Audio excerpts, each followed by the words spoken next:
Go to the UK now. This is Omid Scobie's hate-filled royal expose, so-called expose, Endgame.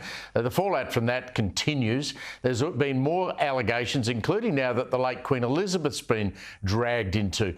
Now, according to Scobie, the Queen had offered Meghan Markle her Ghanaian-born equerry to help adjust to royal living and learn her royal duties. I mean, this stuff really is pretty turgid. Multiple royal commentators, including Scobie himself, have now accused the royals of, quote, having very little racial diversity. Joining me live from London, we speak to her on a regular basis to discuss is writer and broadcaster Esther Krakue. Esther, great to see you. Is anyone taking this book seriously?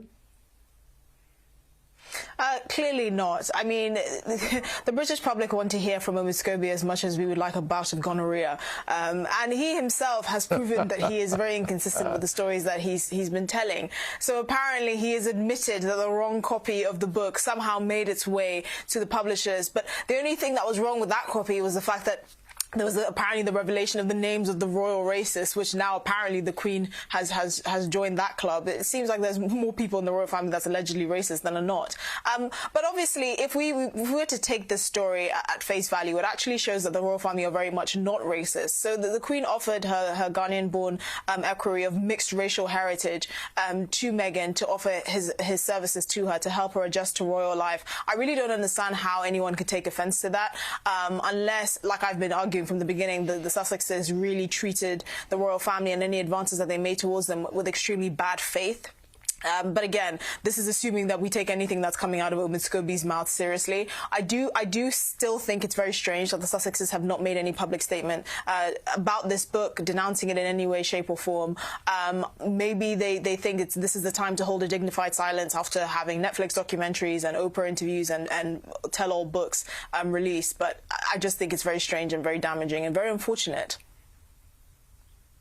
What has, Esther, been the wider British public reaction? I mean, we know what the media reaction's been. We've heard, people like Piers Morgan slam this bloke. But what's the wider public view of this been?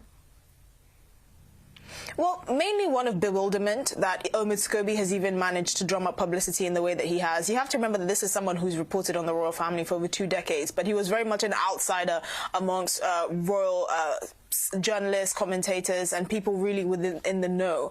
And somehow he has this proximity to the Sussexes, and he seemingly knows everything that's gone on in the palace, even though we don't know any of his sources, and we don't know whether anything that's coming out of his mouth is based in reality. So most people are just bewildered by the fact that we've even heard of this person's name, and obviously they don't really believe anything that he said. I mean, Piers Morgan publicly denounced one of the blatant lies he told in his book, that he took 3 phone calls with Queen Camilla, even though Queen Camilla doesn't take phone calls, at least of all from Piers Morgan, because it's just not the done thing. So most people are not taking it seriously.